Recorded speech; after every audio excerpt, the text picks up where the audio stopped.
29/10/25 புதன். பொதுக்காலம் 30ஆம் வாரம். முதல் வாசகம். கடவுளிடம் அன்பு கூர்பவர்களோடு அவர்கள் நன்மைக்காகவே ஆவியார் அனைத்திலும் ஒத்துழைக்கிறார். திருத்துதர் பவுல் ரோமியருக்கு எழுதிய திருமுகத்திலிருந்து வாசகம். அதிகாரம் 8 இறைவசனங்கள் 26 முதல் 30.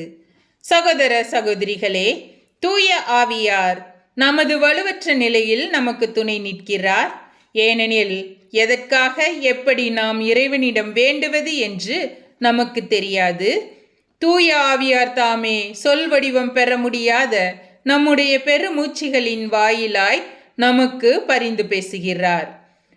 உள்ளங்களை துருவி ஆயும் கடவுள் தூய ஆவியாரின் மனநிலையை அறிவார்.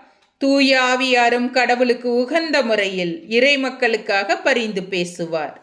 மேலும் கடவுளிடம் அன்பு கூர்பவர்களோடு, அதாவது அவரது திட்டத்திற்கேற்ப அழைக்கப்பட்டவர்களோடு அவர்கள் நன்மைக்காகவே ஆவியார் அனைத்திலும் ஒத்துழைக்கிறார் என்பது நமக்கு தெரியும்.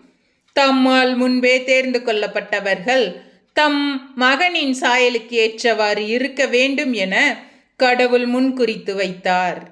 அச்சகோதர சகோதரிகள் பலருள் தம் மகன் தலைப்பேரானவராய் இருக்க வேண்டும் என்று இப்படி செய்தார். தாம் முன்குறித்து வைத்தோரை அவர் அழைத்திருக்கிறார். தாம் அழைத்தோரை தமக்கு ஏற்புடையவராக்கி இருக்கிறார். தமக்கு ஏற்புடையவரை தம் ஆட்சியில் பங்கு பெற செய்தார். ஆண்டவரின் அருள் வாக்கு. இறைவா, உமக்கு நன்றி.